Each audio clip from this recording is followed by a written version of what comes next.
Hello everyone, my name is John Locke. I'd like to welcome you to The Winning Trade. But first, the required disclaimer material.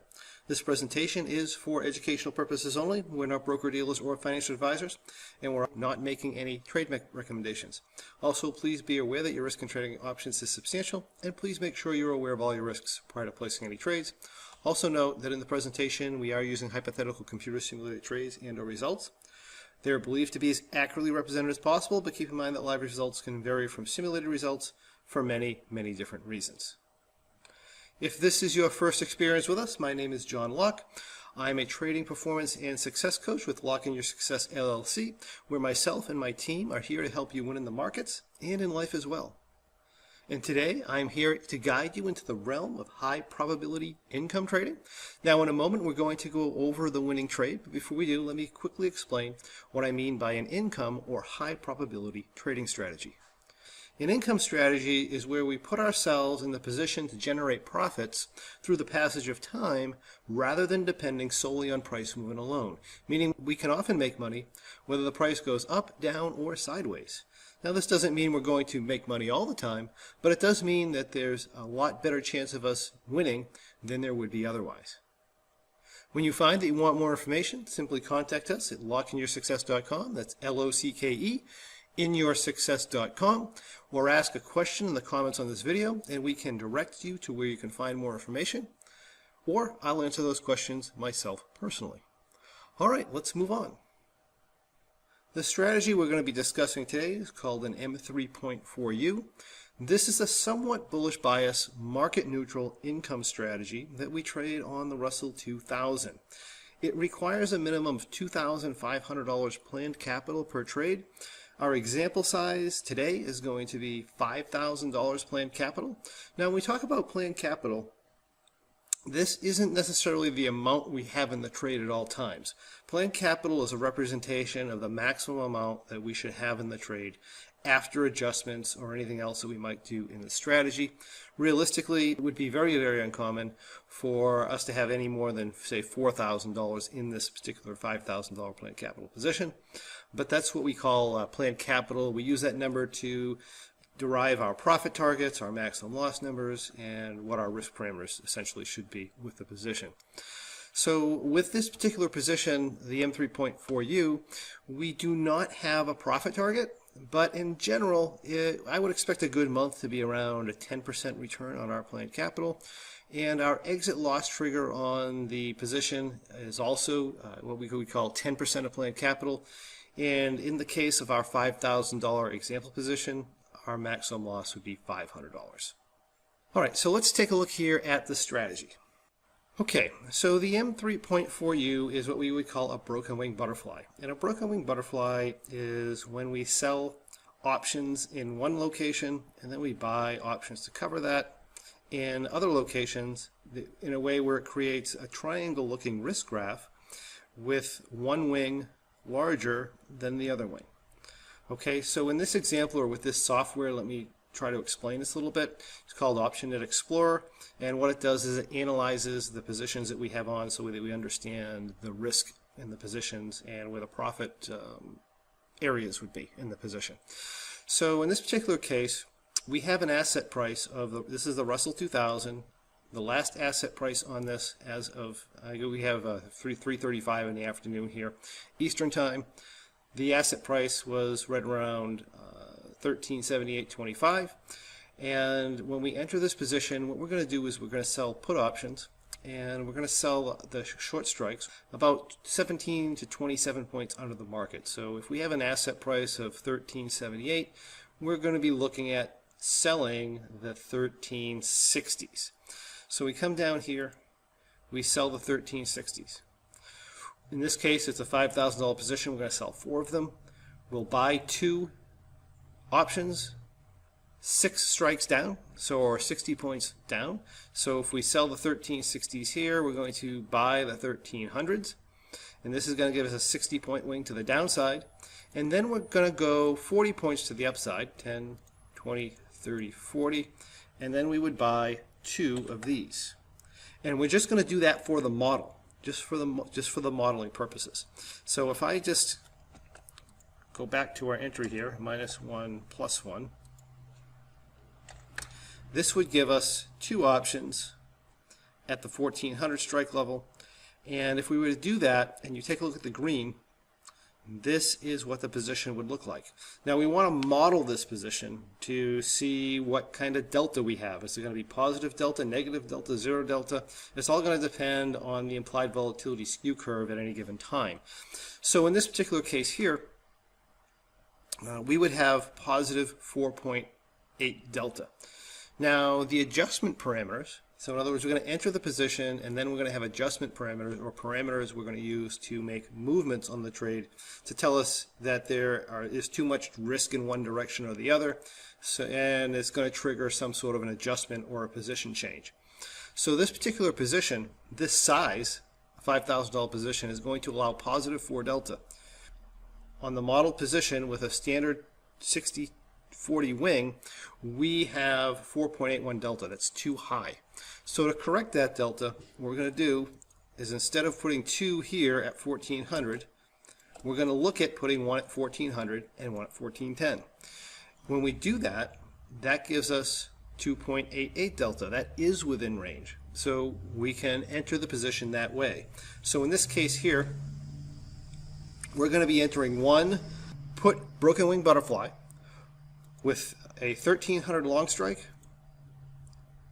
1360 short strikes, and a 1400 long strike. And we're going to be entering one broken wing butterfly with a 1300 long strike, a 1360 short strike, and one 1410 strike. So we'll be entering this as in two different trades. And this is the resultant position we're going to get. Now when you look at this, the blue line, the straight edge blue line, is what we call our expiration graph, and that is the value of the position, or what it's going to be at expiration when everything expires at any given asset price of the Russell 2000. So your asset price of the Russell 2000 is across the bottom. Right now we're at 1378. We put the position on. The current value of the position here is essentially we're going to be down a little bit of money because we have trade execution and so forth. So we're down a little bit of money here. This line that projects off the dot is called a T plus 0 line, or the time plus 0 line, what the value is worth at any given price point of the Russell Index today. And that's a projected value. And then again, we have our expiration line, which tells you what the value is at expiration. That's essentially how to read this. Our dollars profit and loss is up and down the side. Here is where the delta comes in. It tells us, and for those of you who don't know what delta is, it's the projected gain or loss in the position with a $1 price movement of the asset in either direction. And then our current profit and loss is sitting right in here. So this is our entry position. From here, what we're going to do is, if we hit our positive delta number, then, and that's going to be positive 4 in this case, we are going to take this upper wing and we're going to widen it out. And you can see here that if I were to make this move, it would take our delta from 2.88 to minus 0.97, and that would flatten us out. And then if the price goes down too far and I can no longer correct it with the upside, then we're going to do what we call a rollback. We're going to sell the position off. We're going to reset and try again. If the market goes up and we hit minus 3 delta on a position this size and we're inside the tent, then we're going to make an adjustment there. Once we get outside the long strike, so once we get over, in this case we have a long strike at 1400, 1410, so once we get over 1405, we're going to be looking at adjusting at 0 delta rather than minus 3. So that's what we have going on. So let's go forward and we'll see how this goes.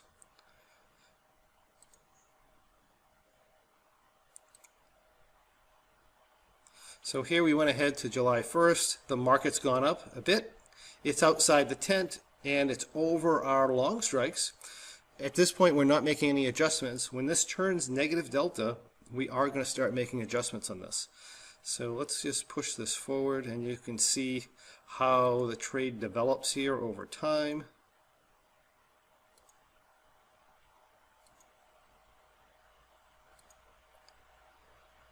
And remember, in this trade here, we have a $500 maximum loss, and $500 profit would be 10%.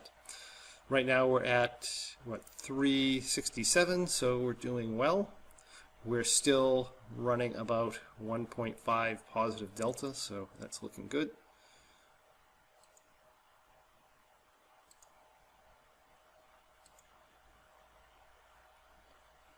And now, let's see, it's July 16th, so keep in mind the amount of time has gone by. We entered this trade on the 26th of June, and it's now July 16th. It's a good 10 or 11 days here, and we're just doing nothing. We're just waiting and watching it gain value.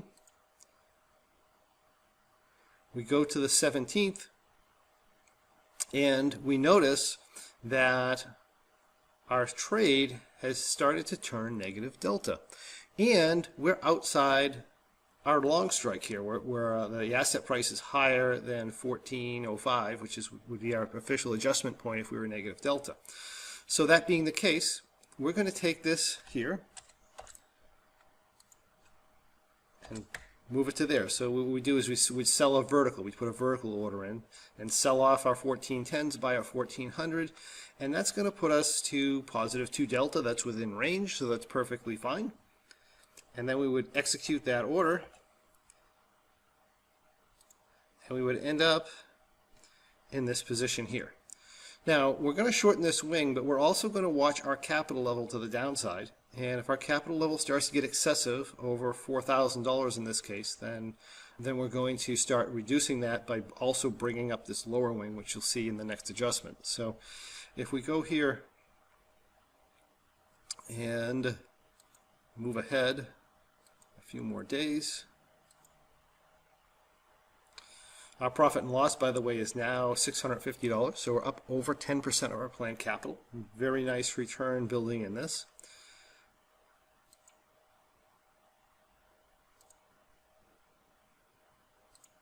So this day here, we are, let me take off the adjustment.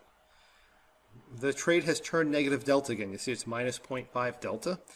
Again, we're outside of our upper long strikes, so we require an adjustment.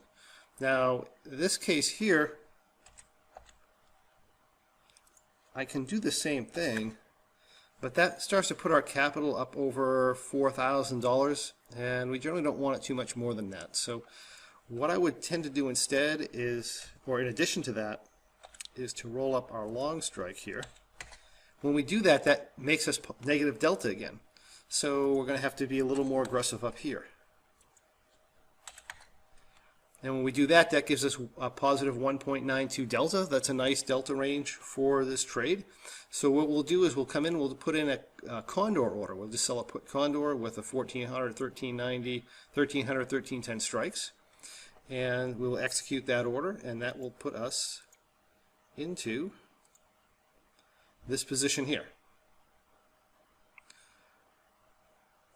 And if we move forward from here,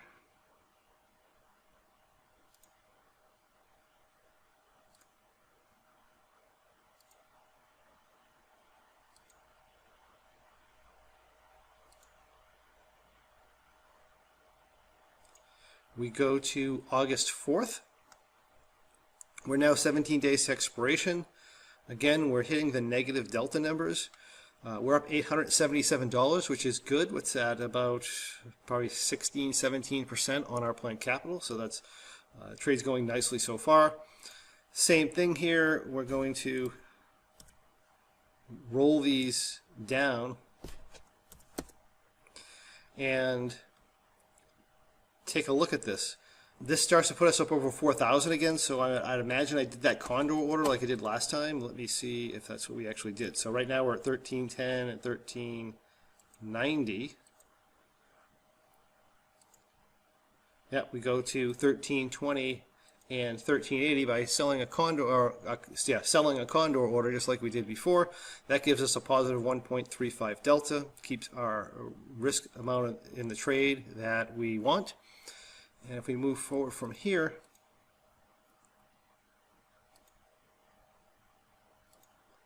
this is how the rest of the position plays out. I don't know that there were any more adjustments.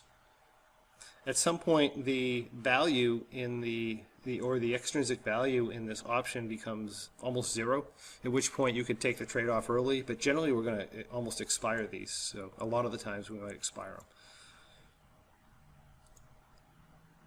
Alright, so that was the exit of the trade. So let's go back here and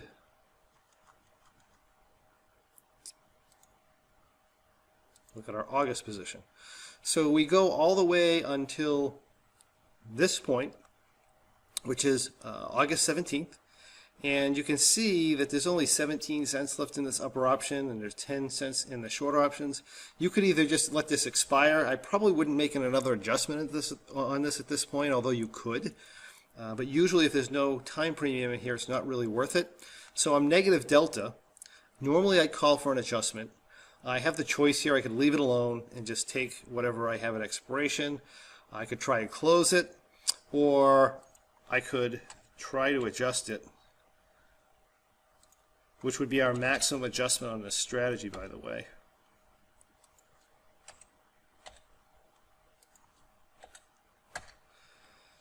But the reality is, all this does is it adds more downside risk, and it really doesn't make a whole lot of difference in our expiration line here. So I could make this move if I wanted to, but generally I'm going to choose not to. It's not really worth it. So in this case here, we just exited the position. So let me clear this. We come in here, exit.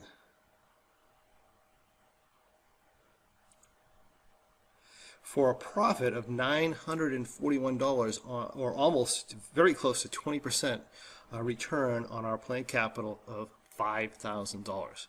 So that was a fantastic trade for our August M3.4U. As you can see, our September trade, if I take this off, this is an overlapping trade, so you'll have two trades on at once. You can see this date here. Our September trade is also doing amazingly well. It's up $260 already with still 32 days to expiration. And if you go to today, this trade is still doing well, as is our new October trade also. So that is the M3.4U, this episode's winning trade. If you like what you see, I encourage you to join us and discover how you too can follow along with this and many other great income trading strategies on our Options Trading for Income webinars that we have every single week. And where you can also learn about upcoming winning trade presentations. And perhaps best of all, you can get information on our Trading Performance podcast, where you can learn to improve your trading regardless of the type of trading you do. If you have any questions or comments or anything you'd like to see on the next winning trade, we'd love to hear from you. Simply comment on the video below. We'd also encourage you to come on over to thewinningtrade.com. That's thewinningtrade.com, where you can find past episodes of The Winning Trade, as well as a lot of other fantastic bonus information on how to profit through income trading. And please remember to subscribe and comment on our YouTube channel, where I will personally answer any question you may have. Thank you, and we'll see you on the next winning trade.